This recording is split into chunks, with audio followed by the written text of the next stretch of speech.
السلام علیکم ورحمۃ اللہ وبرکاتہ۔ الحمد للہ رب العالمین، والصلاۃ والسلام علی اشرف الانبیاء المرسلین نبینا محمد وعلی آلہ واہل بیتہ وازواجہ وذریتہ واصحابہ وامتہ۔ اعوذ باللہ من الشیطان الرجیم، بسم اللہ الرحمن الرحیم۔ قال تبارک وتعالی کما ورد فی سورۃ البقرہ، یا ایہا الذین آمنوا کتب علیکم الصیام کما کتب علی الذین من قبلکم لعلکم تتقون۔ اے ایمان والو، تمہارے اوپر روزے فرض کیے گئے ہیں اور تم سے پہلے والوں پر بھی فرض کیے گئے تھے، اور یہ اس لیے کیے گئے ہیں کہ تم میں تقوی پیدا ہو جائے۔ سورہ النحل۔ وَلَا تَكُونُوا كَالَّتِي نَقَضَتْ غَزْلَهَا مِن بَعْدِ قُوَّةٍ أَنْكَاثًا۔ اس عورت کی مانند مت ہو جاؤ جس نے اپنے ہاتھوں سے سوت کاتا، بڑی محنت سے چرخہ چلا چلا کر اپنے ہاتھوں سے سوت کاتا، اور پھر خود ہی اسے اپنے ہی سوت کاٹنے کے بعد اس کے ٹکڑے ٹکڑے کر ڈالے۔ قال رسول اللہ صلی اللہ علیہ وآلہ وسلم، من صام رمضان ایمانا واحتسابا غفر له ما تقدم من ذنوب۔ جس نے رمضان کے روزے رکھے ایمان اور احتساب کے ساتھ، دو چیزیں ملحوظ خاطر اس کے پیش نظر رہیں، ایمان اور احتساب کے ساتھ، اس کے پچھلے گناہ معاف کر دیے جائیں گے۔ وقال نبی صلی اللہ علیہ وسلم، ان جبرائیل عرض لی فقال بعود من ادرک الرمضان فلم یغفر له فقلت آمین۔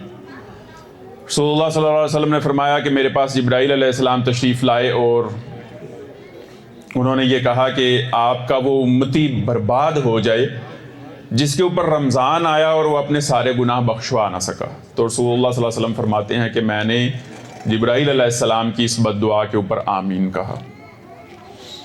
مسند احمد کی روایت ہے، حضرت ابو ہریرہ رضی اللہ تعالی عنہ اس کے راوی ہیں، کہتے ہیں کہ قبیلہ بنی قضاء کے دو شخص اکٹھے رسول اللہ صلی اللہ علیہ وسلم کی خدمت میں حاضر ہوئے اور انہوں نے اسلام قبول کر لیا۔ ان میں سے کچھ ہی عرصے کے بعد دونوں ایک مہم میں، ایک جہادی مہم میں رسول اللہ صلی اللہ علیہ وسلم نے ان کو بھیجا اور ان میں سے ایک شہید ہو گیا، جبکہ دوسرے کی وفات تقریباً کوئی 1 سال کے بعد ہوئی۔ تو حضرت طلحہ بن سعید رضی اللہ تعالیٰ عنہ ایک صحابی ہیں، انہوں نے خواب میں دیکھا کہ جو بعد میں فوت ہوا ہے وہ جنت میں پہلے جا رہا ہے۔ تو ان کو یہ معاملہ سمجھ نہ آیا اور انہوں نے رسول اللہ صلی اللہ علیہ وسلم سے اپنا خواب بیان کیا، تو رسول اللہ صلی اللہ علیہ وسلم نے تصدیق کی کہ تمہارا خواب سچا ہے، وہ جو 1 سال پہلے شہید ہوا تھا وہ جنت میں بعد میں گیا ہے، اور یہ جو 1 سال بعد جس کی طبعی انتقال یا وفات ہوا ہے وہ جنت میں پہلے داخل ہو گیا ہے۔ تو یہ معاملہ کیا ہے؟ تو رسول اللہ صلی اللہ علیہ وسلم نے فرمایا کہ اس کی زندگی میں ایک رمضان آیا تھا، بعد والے شخص کی زندگی میں ایک رمضان آیا تھا اور اس نے رمضان کا حق ادا کر دیا تھا ایمان اور احتساب کے ساتھ، تو اس کی وجہ سے اللہ تبارک و تعالی نے اس کو یہ درجہ اور فضیلت عطا فرمائی۔ میری گفتگو کا کانٹیکسٹ انشاءاللہ یہ ہوگا کہ ہمارے معاشرے میں خیر بہت ہے الحمدللہ، اور اجتماعی خیر بھی ہے، لیکن کچھ لوگوں میں خیر بہت ہے جس کی وجہ سے اجتماعی خیر کا اوسط اور گراف اور انڈیکیٹرز ان چند لوگوں کی وجہ سے الحمدللہ یہ بیلنس کیے ہوئے ہیں خیر کی ایوریج اور اوسط کو۔ لیکن دوسری بات یہ ہے کہ معاشرے میں کیا مجموعی طور پر رمضان کے آنے کے بعد بھی کیا مجموعی خیر میں اضافہ ہو رہا ہے یا شر بڑھ رہا ہے، اور ہم خیر کی حفاظت نہیں کر پا رہے ہیں؟ خیر کی نشوونما کرنا تو درکنار، موجود خیر کی حفاظت بھی ہم نہیں کر پا رہے ہیں، بدی فروغ پا رہی ہے، منکرات کی ترویج ہو رہی ہے۔ تو میری گفتگو کا کانٹیکسٹ تھوڑا سا میں یہ آپ کی خدمت میں رکھنے کی کوشش کروں گا اور سمجھانے کی کوشش کروں گا کہ اصل میں یہ معاملہ ہے کیا۔ دیکھیے جیسا کہ موضوع بیان کیا گیا کہ Ramzan and opportunity for real change, تو علامہ کا ایک شعر میرے قلب و ذہن میں گونج رہا ہے، تیری خودی میں گر انقلاب ہو پیدا، تیری خودی میں گر انقلاب ہو پیدا، کچھ عجب نہیں کہ یہ چار سو بدل جائے۔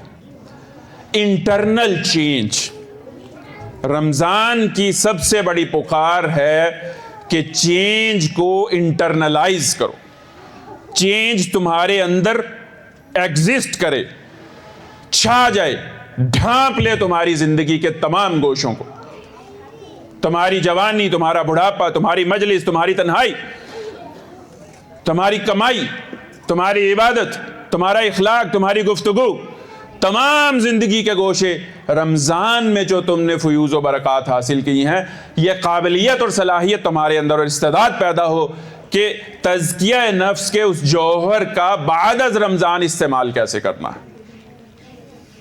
یہ رمضان کی پکار ہے، لیکن ہم یہ دیکھ رہے ہیں کہ مجموعی طور پر ایسا تو نہیں ہوتا پچھلی کچھ دہائیوں سے۔ رمضان میں کیا کرنا ہے سب کو معلوم ہے، اگر میں اس پر بات کروں گا تو محض تذکیر اور یاد دہانی ہوگی، شاید علم میں اضافہ نہ ہو۔ رمضان میں کرنے کے کام کیا ہیں، بچنے کے کام کیا ہیں، ہم سب کو معلوم ہے الحمدللہ۔ ہم یہ دیکھتے ہیں اور محسوس کرتے ہیں کہ رمضان المبارک میں نفس کی نکیل ہمارے ہاتھ میں دے دی جاتی ہے، وہ نفس جس سے شاید میں لفظ استعمال کروں گا کہ ہم اس سے کشمکش سے باقی مہینوں میں پہلو تہی کر رہے ہوتے، اس سرکش اور منہ زور نفس سے اس کا محاسبہ اور احتساب کرنے سے ہم صرف نظر کر رہے ہوتے۔ ہم کہتے ہیں کہ یار بہت توانا ہو گیا ہے، بس اب جو زندگی کے سانس باقی ہیں ٹھیک ہے، رمضان میں اس سے بات کریں گے اور نپٹیں گے۔ یہ سائیکولوجی، یہ بیہیویئر، یہ رویہ چل رہا ہوتا ہے، جبکہ رمضان میں ہم یہ دیکھتے ہیں کہ یہ اکڑ فون رکھنے والا نفس، اس کی نکیل ہمارے ہاتھ میں دے دی گئی، اور ہم خود حیران رہ جاتے ہیں کہ یار یہ تو اب اطاعت اور فرما برداری کی طرف مائل ہے، اصلاح احوال کی طرف مائل ہے، لیکن شوال کا چاند نظر آتے ہی ہوتا کیا ہے امت مسلمہ کو کہ ہم عمل اور احساس کی سطح پر گناہ کو دوبارہ شروع کر دیتے ہیں۔ اللہ کی نافرمانی والے کام فیصلے اور نیت کی سطح پر دوبارہ شروع کر دیتے ہیں، اور عید کا دن اصل میں 14 اگست 1947 کی طرح منایا جاتا ہے، یوم آزادی۔ شیطان اور شتونگڑے اپنی آزادی مناتے ہوں گے، مجھے اس سے سروکار نہیں ہے، لیکن امت مسلمہ، اس کے مرد و زن، میں پچھلی کچھ دہائیوں سے یہ محسوس کر رہا ہوں کہ عجب آزادی انجوائے کرنے کا ایک بیہیویئر اور ایٹیٹیوڈ ہے عید والے دن، جس سے تمام مرد و زن سرشار ہوتے۔ پابندیاں ختم ہو گئیں، we got free۔ اس کی وجہ یہ ہے کہ ہم معذرت کے ساتھ، میں نے جتنا غور کیا ہے انسانی رویے اور نفسیات کے اوپر، تو مجھے یہ لگتا ہے کہ ہم رمضان میں داخل ہونے سے پہلے یہ نیت اور ارادہ غیر شعوری طور پر کر رہے ہوتے ہیں۔ اچھا، ہمارے برین میں بہت سارے خیالات، ارادے، تمنائیں، تفکرات یہ ایگزیکیوٹ ہو رہے ہوتے ہیں۔ بڑی کمپلیکس مشینری ہے ہمارا قلب اور ہمارا دماغ۔ جب ہم رمضان میں داخل ہوتے ہیں تو ہمارا نیت یہ ہوتی ہے کہ پچھلے گناہوں کا ازالہ کرنا ہے، پچھلے 1 سال کے گناہ، پچھلے 3 ماہ کے گناہ، پچھلے ہفتے کے گناہ، پچھلے مہینے کے گناہ، یہ جو گناہ میں نے کل کیے تھے، اے رمضان آئی تو رہا ہے، بخشوا لوں گا۔ پھر کھاتا صاف، اور پھر اگلے رمضان میں نئے گناہ جو اس سال اگلے سال کیے تھے وہ بخشوا لیے جائیں گے۔ رمضان سے قبل ہم اپنے نفس کو کہتے ہیں کہ ادھر آؤ ذرا بات سنو، بیٹھو یہاں پہ، دیکھو نفس، میرے قلب میں 2 کرسیاں ہیں، ایک کرسی کے اوپر لکھا ہوا ہے معبود، 1 مہینے کے لیے مجھے اس کرسی کے اوپر خدا کو بٹھا لینے دو، اور یہ سیٹ تمہاری ہی تو ہے۔ دوسری کرسی کے اوپر لکھا ہوا ہے محبوب، اس کرسی کے اوپر 1 مہینے کے لیے مجھے حب رسول کو بٹھا لینے دو، باقی 11 ماہ تو اس کے اوپر 5000 نوٹوں والی گڈی اور کچھ ڈالر تو پڑے ہی ہوتے ہیں، مال کی محبت ہوتی ہے محبوب والی کرسی پر، اور معبود والی کرسی کا طواف نفس تمہیں بٹھا کر تو میں نے کرنا ہی ہے، 1 مہینہ کاٹ لو۔ واللہ ہمارے نفس کو 1 مہینہ رمضان بھگتنے کی عادت ہو گئی ہے، ہمارا نفس ٹیون اپ ہو گیا ہے، پروگرام اس طرح سے ہو گیا ہے کہ ہم 1 مہینے رمضان کو کاٹ لیتے ہیں، یہ ایگریمنٹ ہوتا ہے ہمارا اپنے نفس کے ساتھ۔ اسی لیے رمضان کے آنے کے بعد پہلے ہی دن شوال کے کیا رسے ٹوٹے ہوئے محسوس نہیں ہوتے، بلکہ آخری دنوں میں آپ یہ دیکھ لیجئے 27ویں شب کے بعد اور بلکہ آخری عشروں میں بازاروں میں رش کی صورتحال جنہیں رسول اللہ صلی اللہ علیہ وسلم نے دنیا کے بدترین مقامات قرار دیا، تو یہ وہ سائیکالوجی ہے، یہ وہ نفسیات ہے جس کو لے کر، جس کی پرورش کر کر ہم رمضان میں داخل ہوتے ہیں، اور یہ رویے جو ہیں وہ تناور ہو رہے ہیں۔ ایک ہوتی ہے مذہبی شخصیت ابا جان کی اور وہ ہوتی ہے رمضان میں، اور ابا جان کی ایک شخصیت غیر رمضان میں ہوتی ہے، وہ غیر مذہبی ہوتی ہے، وہ غیر دینی ہوتی ہے۔ اس طرح سے ہم اپنے بچوں کی پرورش کر رہے ہیں اور یہ ہمارا طرز عمل ہے۔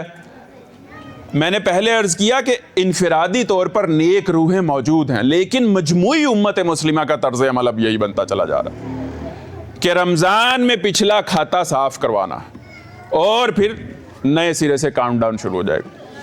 تو سب سے پہلے تو نیت اور ارادے کی سطح پر اس رمضان میں ہم نے رمضان میں اس طرح سے داخل ہونا ہے کہ اس دفعہ نفس سے بات یہ نہیں کرنی ہے کہ تم رمضان بھگت لو، بلکہ نفس سے بات یہ کرنی ہے کہ میاں میں اپنے اندر کشمکش جاری کرنے لگا ہوں، جس کشمکش سے میں نے دستبرداری اختیار کر لی تھی، جس سے میں نے ہاتھ کھڑے کر لیے تھے، میں نے ایسا طرز زندگی اور لائف اسٹائل اختیار کر لیا تھا کہ میں مجبور ہو گیا تھا دین اور دین کے تقاضوں اور بندگی رب کی طرف میں نے پیٹھ کر لی تھی۔ اب میں اخلاق کی پاکیزگی اور طہارت کا، تزکیہ نفس کا، ضبط شہوات کا، دین کی خدمت کا جو پروگرام اپنے وجود میں اس رمضان میں جاری کرنے لگا ہوں، اس میں رمضان کے بعد تم نے مزاحمت نہیں کرنی۔ اچھا، اندر سے نفس چٹکلے چھوڑے گا، اندر سے نفس پھپتیاں کسے گا، یہ منہ اور مسور کی دال۔ اخلاص نیت ہے تمہارے میں؟ اپنی نیتوں کی پاکیزگی کے بارے میں تمہیں معلوم ہے؟ تمہیں تو کھوٹ سے محبت ہو گئی ہے، تم تو اپنے اندر کا باطن کا کھوٹ پالتے ہو۔ کبھی نفس یہ کہے گا واہ، اس رمضان میں جھٹپٹ آپ نے یہ پالیسی بیان جاری کر دیا کہ رمضان کے بعد بھی میں مطیع و فرمان رہوں گا، اللہ کا فرما بردار رہوں گا، پورے دین میں داخل ہو جاؤں گا۔ آپ ہی نے تو مجھے پال کر اتنا بڑا کیا ہے کہ اب میرے جبر کے آگے آپ بے بس ہیں۔ آپ ہی نے تو مجھے حب دنیا کا دودھ پلایا ہے، اب میں لذت اقتدار اور نشہ اقتدار آپ کے کہنے پر اس رمضان میں یکلخت چھوڑ دوں؟ کبھی وہ کس طرح سے پھپتی کسے گا، کبھی کس طرح سے مزاحمت کرے گا، ایک بگڑے ہوئے ضدی بچے کی طرح۔ جس طرح آپ بگڑے ہوئے بچے سے بات کرنے کی کوشش کرتے ہیں تو وہ بدتمیزی کر کے آپ کو مایوس کر دیتا ہے اور آپ یہ سمجھنے لگتے ہیں کہ یار نہیں ہے تو میرا لیکن باغی ہو گیا۔ تو اس رمضان میں سب سے پہلے نفس کو یہ بتا دیجئے کہ رمضان کے بعد تم میرے ہو، تم میں ہوں، میں تم ہوں، میں رہوں گا، میرا نفس نفس رہے گا، لیکن اس نفس کی پاکیزگی اور طہارت کا اور تمہاری وجودیت کا سارا کانٹینٹ میں رسول اللہ صلی اللہ علیہ وسلم کی سیرت اور اسوہ سے لوں گا۔ میرا کوئی آئیڈیل نہیں، میری نیت میں کوئی کھوٹ اور فتور نہیں۔ محبوب کی کرسی پر مصطفیٰ ہی بیٹھے گا رمضان کے بعد، معبود کی کرسی پر رب العالمین ہی بیٹھے گا رمضان کے بعد انشاءاللہ۔ تو یہ ایک نیت اور ارادہ۔ دوسرا، میں ہمیشہ اپنی گفتگو میں یہ ضرور اشارہ کیا کرتا ہوں، لائف سٹائل کو چینج کرنے کی ضرورت ہے۔ لائف سٹائل، طرز زندگی، انسان کا ماحول انسان سے زیادہ طاقتور ہوتا ہے۔ You are what is your circumstances around you؟ اصل میں ہم نے ایسا طرز زندگی اختیار کر رکھا ہے جس کا پری ریکوزٹ اور تقاضے یہ ہیں کہ ہم اسلام میں پورے داخل نہ ہو۔ اگر ہم اسلام میں اور دین میں تحریک کے ایجنڈے پر، دین کی خدمت کے ایجنڈے پر، تزکیہ نفس کے ایجنڈے پر، اسوہ رسول کی پیروی کے ایجنڈے کے اوپر پوری طرح سے کاربند ہو جائیں، دین کو پیٹھ نہ دکھائیں، تو ہم نے اپنے جو اہداف طے کر لیے ہیں زندگی میں، ہم ان اہداف کو شاید اندر سے یہ آواز اٹھتی ہے کہ اگر تم دین میں پورے داخل ہو گئے، دین کی خدمت کے لیے کمر بستہ ہو گئے، تو جو لائف سٹائل طے کر رکھا ہے اس لائف سٹائل کو مینٹین کیسے رکھو گے میاں؟ یہ وہ آوازیں ہیں، یہ وہ کنفیوژنز ہیں، یہ وہ کوسچنز ہیں، یہ وہ سوالات ہیں جو اندر ہی اندر سے گھن کی طرح ایمان کو اور ہمارے تناظر کو چاٹتے چلے جا رہے ہیں۔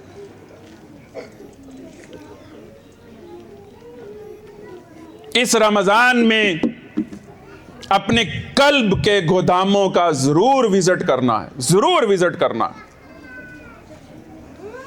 جائیے تو صحیح ذرا، قلب میں، دل میں بڑے بڑے خانے، بہت بڑی بڑی کائناتیں، بڑے بڑے ویئر ہاؤس، سٹاک ٹیکنگ تو کریے ذرا جا کر، تفکرات والے گودام میں جا کر کون کون سے وریز پالی ہوئی ہے ہم نے۔ کیا آخرت سب سے بڑی وری ہے ہماری؟ تمنا اور خواہشات کے گودام میں جا کر سٹاک ٹیکنگ تو کریے۔ گناہوں والا گودام کے پاس تو جا کر دیکھیے، آپ کو کھڑے ہونے کی جگہ نہیں ملے گی۔ گناہوں والے گودام میں تو بوریاں چھت تک لگ چکی ہیں اور بہت سارا مال باہر پڑا ہوا ہے کہ اندر جگہ ہی نہیں۔ تعصب والے گودام میں جا کر دیکھیے کتنا مال جمع کر رکھا۔ غیبت، بدگمانی، بدنیتی، کھینچا تانی، شہوات، بے حیائی، بد اخلاقی، اور دوسری طرف نیکیوں والے گودام میں شاید خاک اڑ رہی ہے۔ خلق خدا کی خدمت والا گودام، حیا والا گودام، تلاوت والا گودام، اول وقت میں نماز پڑھنے والا گودام۔ حضرت عبداللہ ابن مسعود فرماتے ہیں کہ میں ایک دفعہ رسول اللہ صلی اللہ علیہ وسلم کے پاس بیٹھا ہوا تھا، میرے دل میں ایک بات آئی، میں نے سوال کر ڈالا، ای العمل افضل عند اللہ، اللہ کے نبی صلی اللہ علیہ وسلم، اللہ کو سب سے پیارا عمل کون سا ہے؟ آپ نے فرمایا کہ الصلاۃ علی وقتہا، جب نماز کا وقت ہو جائے تو سب کام چھوڑ کر نماز کے لیے مسجد چلے جانا اور نماز قائم کرنا، میٹنگ چھوڑ کر، موسم کی خرابی، بیماری کے باوجود، سفر میں، شادی میں، مصروفیت میں، غم میں، خوشی میں، پریشانی میں۔ یہ نہیں ہے کہ 2-4 نمازیں رمضان کی نمازیں، 12 سال کی عمر سے 10 سال کی عمر سے موت تک نماز ترجیح اول رہی۔ یہ عمل انسان کا اللہ کو سب سے زیادہ محبوب، اور نماز پھر ٹھنگوں والی نماز نہیں، بلکہ نماز اللہ کی یاد اور معراج والی نماز۔ اذا صلی احدکم فیناجی ربہ، جب تم نماز پڑھ رہے ہوتے ہو تو اپنے رب سے تمہاری ملاقات چل رہی ہوتی ہے، باتیں چل رہی ہوتی ہیں۔ اس دفعہ اس رمضان کا استقبال ہم نے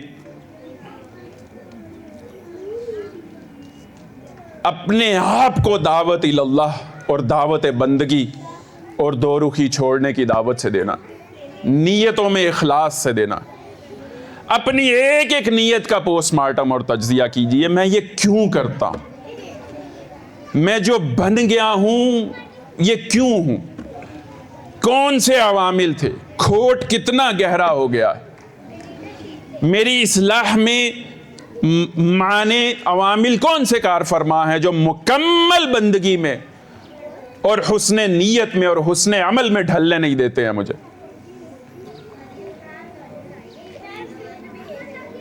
اس دفعہ طے کیجئے کہ رمضان میں اپنے آپ سے جھوٹ نہیں بولوں گا، آج کے بعد میں اپنے آپ سے آج کے بعد خیانت نہیں کروں گا، میں خود کو خود پر نثار نہیں کروں گا۔ عجب زندگی ہے، عجب کیفیت ہے ہماری، ہمارے نفس نے ہمیں کچھ احکامات دے رکھے ہیں اور ہم ان کی تعمیل میں لگے ہوئے، پوچھتے نہیں، یہ چاہیے، یہ کر دو، یہ لا دو، ایسے بول دو، ایسے پلے کر دو، یہ کر دو، وہ کر دو، اور ہم کیے چلے جا رہے ہیں۔ اپنے نفس سے، اپنے ذات سے، اپنی وجود سے کیے ہوئے وعدے پورے کروں گا، سچ بولوں گا، خیانت نہیں کروں گا اپنے آپ سے کیے ہوئے وعدے پورے کروں گا انشاءاللہ۔ جب ہم اپنے آپ سے باتیں کرنے سے اعراض کرتے ہیں تو باطن کی دنیا سے عجب غیر واقفیت پیدا ہوتی ہے، یہاں سے نفس کو سپیس ملتی۔ اس عبادت کو مسلمان اور امت مسلمہ ایک عرصہ سے قضا کرتی چلی آ رہی ہے۔ خود کلامی، وہ جو سقراط نے کہا تھا behold thyself، دیکھو اپنے آپ کو، دیکھو اپنے آپ کو، باطن میں جھانکو، اپنے وجود کی پرتوں کو کھولو اس رمضان میں۔ اور میں تو یہ کہوں گا کہ یہ اولین عبادت ہے جس کو رسول اللہ صلی اللہ علیہ وسلم نے اختیار کیا۔ 35 برس کی عمر میں رسول اللہ صلی اللہ علیہ وسلم کو سچے خواب آنے شروع ہو گئے، روشنیاں نظر آنی شروع ہو گئیں، آپ جو خواب میں دیکھتے تھے سچا ہو جاتا تھا۔ 38 سال کی عمر میں آپ کو تنہائی اور خلوت مرغوب ہونے لگ گئی، کئی دن کا ستو اور خوراک اور جو اور پانی لے کر دشوار گزار غار ہیرا میں چڑھتے چلے جاتے، وہاں حضرت خدیجہ جیسی بیوی کو چھوڑ کر 4 پیاری بیٹیاں، ابو بکر جیسا یار، خانہ کعبہ، بہترین گھر چھوڑ کر دشوار گزار، نہ بستر ہے، نہ کوئی خادم ہے، نہ کوئی مجلس ہے، نہ دوست یار ہے، نہ بیوی نہ بیٹی، کئی دن وہاں پر رہتے۔ بخاری شریف کے الفاظ ہیں کان النبی صلی اللہ علیہ وسلم یتحنس فی غار الحرا، رسول اللہ صلی اللہ علیہ وسلم غار ہیرا میں تحنس فرمایا کرتے تھے۔ کان صفت تعبدہ فی غار الحرا التفکر والاعتبار، غار ہیرا میں آپ کو تو نہیں پتا تھا میں رسول ہوں، قرآن تو تھا نہیں، نماز تو تھی نہیں، رسول اللہ صلی اللہ علیہ وسلم اتنے دن ایام کیا کیا کرتے تھے وہاں پر؟ التفکر والاعتبار، to think, to ponder over myself, اپنے آپ کو دیکھنا، میں کیا کر سکتا ہوں، سوسائٹی میں گناہ کیوں بڑھ رہا ہے، غور و فکر کرنا، یہاں تک کہ فرشتہ آ گیا، اقرأ باسم ربک الذی خلق۔ اس عبادت کی قضا 60 سال کے ہیں آپ، 70 کے، 52 کے، 55 کے، 35 کے، زندگی میں غور و فکر اور اپنے وجود کی تہیں کھولنے کی عبادت کو جو ہم قضا کرتے رہے ہیں اس رمضان میں، پچھلی سارے کی قضا کریں گے انشاءاللہ۔ اچھا، نفس کو معلوم ہوتا ہے، ہمارا نفس یہاں پر پروگرام ہو چکا ہے کہ یہ مہینہ ماحولیاتی کثرت عبادت کا ہے، ماحولیاتی رسوماتی مقداری عبادت کا مہینہ ہے۔ میں پھر اپنے لفظ کو دہراتا ہوں، ماحولیاتی رسوماتی کثرت عبادت اور مقداری عبادت کا مہینہ ہے۔ عبادت میں معیار تب پیدا ہوتا ہے جب آپ عبادت میں شعور، یکسوئی اور تسلسل کی آمیزش ڈالتے ہیں۔ عبادت میں معیار اور کوالٹی، عبادت ریفائن تب ہوتی ہے، نفس کا تزکیہ تب ہوتا ہے جب آپ اپنے ہر عمل میں شعور، اخلاص، یکسوئی اور تسلسل کی آمیزش ڈالتے ہیں۔ تو اس رمضان میں صحیح تبدیلی کا ایجنڈا اور لاحہ عمل یہ ہے کہ آپ بیٹھ کر اپنے نفس سے باتیں کریے باقاعدہ طور پر۔ اچھا، اس کو ہم نے بگڑے ہوئے بچے کی طرح چھوڑ دیا، اس کے سپرد کر دیا۔ یہ آپ ہیں، یہ آپ کا اپنا آپ ہے، یہ آپ کا وجود ہے۔ اس کو سمجھائیے لجاجت سے، یکسوئی سے، تسلسل سے، اخلاص سے، اپنائیت سے، حکمت سے، دانش مندی سے، کہ تم بندگی رب کے راستے میں میری مزاحمت کرنا چھوڑ دو۔ ایک بات بتاؤں آپ کو، نفس انسانی کی بنیادی اساس بندگی رب ہے، جس کا نام فطرت ہے، جس کا نام قلب سلیم ہے۔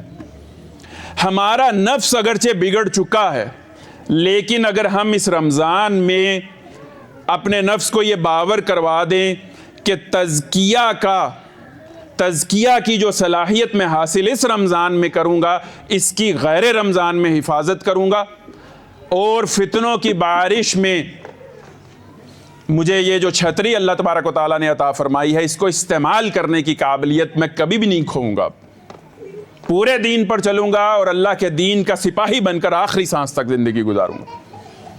آپ دیکھیے گا کہ آہستہ آہستہ، کیونکہ ہمارے نفس کی اس کا بنیادی جوہر سر تسلیم خم ہے، کوئی اس کو صحیح دعوت دے تو صحیح، کوئی اس کی پھبتیوں سے مایوس ہوئے بغیر اس سے مکالمہ اور کنورسیشن جاری رکھے تو صحیح، پھر ایک وقت آئے گا کہ آپ کا نفس غیر رمضان میں بھی فیوز و برکات سے سیراب ہونے کے لیے لپکے گا۔ پھر یہ نہیں دیکھے گا کہ رمضان ہے یا غیر رمضان، یہ عید والے دن روئے گا کہ رمضان ختم ہو گیا۔ عجب اداسی چھائی ہوگی عید والے دن، رمضان چلا گیا۔ اصل میں عیدیں نیک لوگ کہا کرتے ہیں، امام غزالی کہتے ہیں عیدیں تو 30 ہیں، یہ عید ہے۔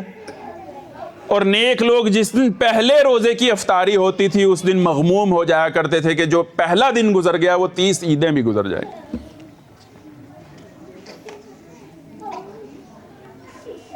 اپنے باطن پر غور، اپنے نفس سے بات چیت، فیصلے کی سطح کے اوپر رمضان کے فیوز و برکات کو سنبھال کر رکھنا، اور نماز اگلا ایجنڈا، نماز کو معراج بنا لیجئے، اللہ سے باتیں بنا لیجئے۔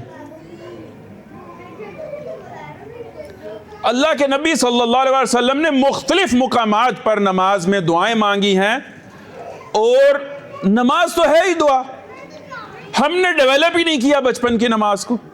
اللہ اکبر، سبحانک اللہم و بحمدک و تبارک اسمک و تعالی جدک و لا الہ غیرک، اعوذ باللہ من الشیطان الرجیم، بسم اللہ الرحمن الرحیم، الحمدللہ رب العالمین، اور سلام پھیر دیا۔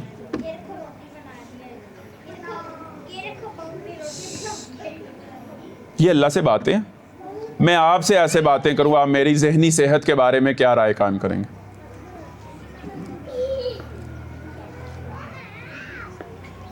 اتنی دعائیں، اتنی تسبیحات، اتنا قرآن بدل بدل کے اللہ کے نبی صلی اللہ علیہ وسلم نماز میں پڑھا کرتے تھے۔ رمضان میں نماز میں دعا مانگنے کی عادت ڈالیں، لمبے سجدے میں، جس زبان میں آپ کو، فرضوں میں، نفلوں میں، آپ کی نماز میں اگر کوئی خلل واقع ہوا تو میں ذمہ دار ہوں گا۔ یہ نماز آپ کی جس میں آپ پنجابی میں، انگلش میں، اردو میں، پشتوں میں اپنے رب سے سجدے میں دعائیں مانگ رہے ہوں گے، یہ اس نماز سے بہتر ہے جس میں آپ نے اللہ سے کچھ مانگا ہی نہیں۔ اور صحابہ بدل بدل کر دعائیں مانگتے تھے، اس لیے کہ رسول اللہ صلی اللہ علیہ وسلم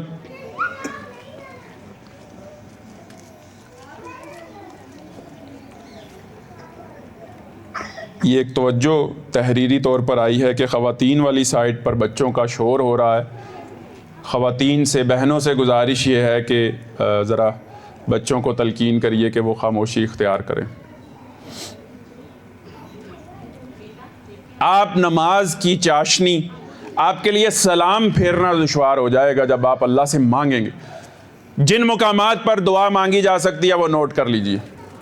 تکبیر اولیٰ کے فوری بعد، رکوع میں، رکوع سے اٹھنے کے بعد، سجدے میں، دو سجدوں کے درمیان، پھر اگلے سجدے میں، اور آخری تشہد میں ربی جعلنی مقیم الصلاۃ ومن ذریتی، شاید ہی نبی صلی اللہ علیہ وسلم نے حضرت ابراہیم علیہ السلام کی دعا شاید ہی آپ نے کبھی زندگی میں مانگی ہو، لیکن ہماری ہر نماز کی دعا میں، ہر مکتبہ فکر کی نماز کی دعا میں ہم بچوں کو یہی سکھاتے ہیں، بچہ یہی پڑھتا ہوا اللہ کے پاس پہنچ جاتا۔ نماز اصل میں دعا ہے۔ اللہ کے نبی صلی اللہ علیہ وسلم نے فرمایا وَأَمَّا السُّجُودُ فَاجْتَهِدُوهُ فِي الدُّعَاءِ فَقَمِنٌ أَن يُسْتَجَابَ لَكُمْ۔ اور سجدوں میں رج کے دعائیں مانگا کرو، سجدے میں دعا آپ صلی اللہ علیہ وسلم نے فرمایا قبول ہوتی۔ آپ نے کوئی قید نہیں لگائی کہ عربی میں مانگا کرو یا جو میں مانگا ہوں وہی مانگا کرو۔ جب رسول اللہ صلی اللہ علیہ وسلم نے کوئی خاص دعائیں نہیں مانگی، آپ کو جو چیز چاہیے ہوتی تھی، آپ نماز میں اللہ سے باتیں کرتے تھے، اور ان کی زبان عربی تھی۔ اگر ان کی زبان پشتو یا پنجابی ہوتی، وہ پنجابی اور پشتو میں اللہ سے باتیں کرتے اور دعائیں مانگتے۔ تو جو آپ کی زبان ہے، اپنی زبان میں اللہ تعالیٰ سے نمازوں میں کثرت سے مانگی اور دعائیں کریے، نماز کی کوالٹی کو بہتر کیجیے۔ تلاوت قرآن مجید، اگلا ایجنڈا تبدیلی کا،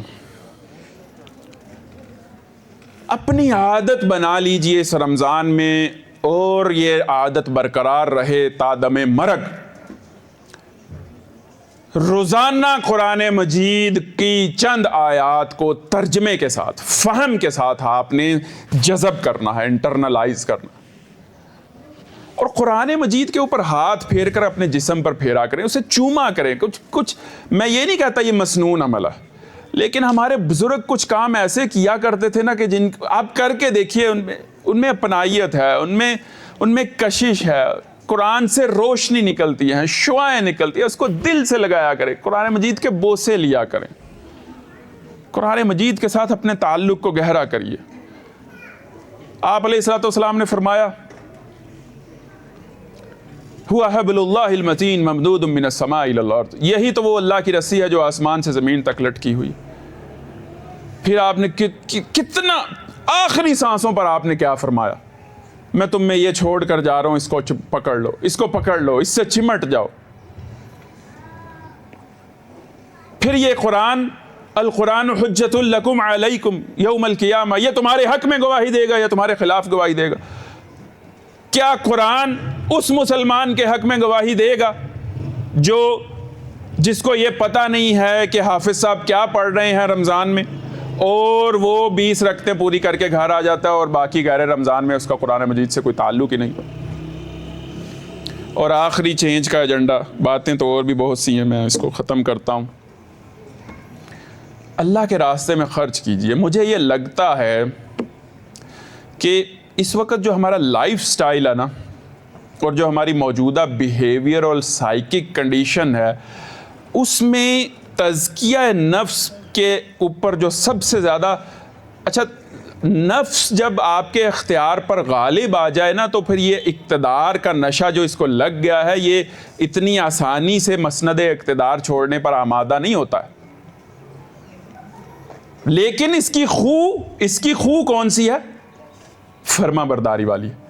آپ تزکیہ نفس کا ایک لانگ ٹرم پروگرام، ایک فریڈم موومنٹ شروع کریں، جس میں آپ معبود کی کرسی پر اللہ کو اور محبوب کی کرسی پر مصطفیٰ صلی اللہ علیہ وسلم کو بٹھانا ہے، اور آپ اس سے باتیں کریں، نمازوں میں اللہ سے مدد مانگیں اور دعائیں کریں، قرآن مجید سے اپنا تعلق مضبوط کریں، اور اپنی محبوب ترین چیز اس رمضان میں اللہ کے راستے میں دے دیں۔ اللہ کے نبی صلی اللہ علیہ وسلم نے فرمایا دنیا کی محبت تمام برائیوں کی جڑ ہے، اور یہ نفس اس لائف سٹائل کی وجہ سے، طرز زندگی اور دنیا کی محبت کی وجہ سے موٹا تازہ ہو گیا، پہلوان بن گیا۔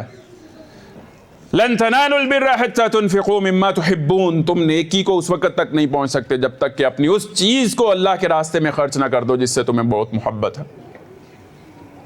مجھے یہ لگتا ہے کہ ہم اپنے اتنا انفاق کریں کہ دل کو اور نفس کو تکلیف ہو اور نفس بلبلا اٹھے، ارے میاں یہ کیا کر رہے ہو، یہ کیا کر رہے ہو، باز آ جاؤ، تم غیر رمضان میں بھی تلاوتیں کرتے رہنا، تم نوافل پڑھتے رہنا، تہجدیں پڑھتے رہنا، خرچ مت کرو۔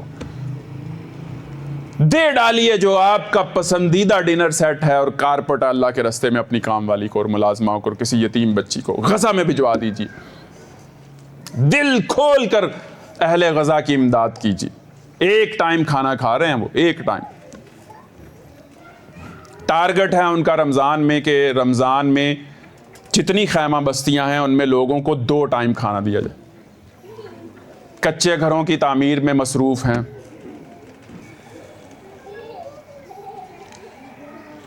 تو نفس بلبلا اٹھتا ہے جب آپ اپنی محبوب مال اور سب سے محبوب چیز، صرف زکوٰۃ نہیں، زکوٰۃ کے علاوہ بھی دل کھول کر چھپا کر اللہ کے لیے اپنی محبوب ترین چیز اللہ کے راستے میں استعفیٰ دے ڈالیے۔ اللہ تبارک و تعالیٰ سے دعا کرتا ہوں کہ اللہ رب العزت ہمیں رمضان میں صحیح تزکیہ نفس عطا فرمائے اور ایسی برکات اور فیوز عطا فرمائے جو ہماری زندگی کے آخری سانس تک جاری و ساری رہے۔ اقول قولی ھذا استغفر اللہ لی ولکم ولسائر المسلمین والمسلمات۔ جو خریداری کرنی ہے ضروری ہے رمضان سے پہلے کر لیں، نہ کہ اس کے آخری دنوں میں، خاص طور پہ ماؤں بہنوں سے یہ گزارش کریں۔ اچھا ٹھیک ہے، ہمارے ایک بزرگ نے یہ توجہ دلائی ہے کہ جو خریداری کرنی ہے وہ رمضان سے پہلے کر لی جائے، لیکن اس میں یہ میری رائے ہے، اس سے اختلاف کیا جا سکتا ہے۔ مجھے قرآن و حدیث میں کہیں بھی یہ نہیں ملا ہے کہ ہر عید کے اوپر نیا سوٹ ہونا چاہیے، مسلمان ہر عید کے اوپر نیا سوٹ اور نئے جوتے پہنتا ہے۔ مجھے یہ قرآن و حدیث، ہاں اجلے ہوئے اچھا جو اس کے پاس سب سے اچھا جوڑا ہے وہ دھو کے پہن لیتا۔ اس وقت ہمارے مسلمان بہن بھائی جس کرب میں مبتلا ہیں، اور ہم سب کے اوپر جہاد فرض ہے، اس کے میں پورے دلائل ہیں۔ ہم وہاں پہنچ سکتے ہیں یا نہیں پہنچ سکتے، اپنی جو کر سکتے ہیں جان اور مال سے ان تک پہنچے، ان تک مدد پہنچائیں، ان کے ساتھ کھڑے ہوں اور دعاؤں میں ان کو یاد رکھیں اور اپنے مسلوں کو بھگوئیں۔ تو جو ضروری شاپنگ ہے بالکل ٹھیک بات ہے، وہ پہلے رمضان سے کر لی جائے، لیکن میں آپ کو یہ بھی ترغیب دلاؤں گا کہ اگر اس رمضان آپ نہیں بھی نیا جوڑا اور جوتا لیتے اور وہی رقم آپ غزہ بھجوا دیتے ہیں تو اللہ کے ہاں انشاءاللہ آپ کا فرشتوں کی مجلس میں تذکرہ ہوگا۔ جزاکم اللہ خیر۔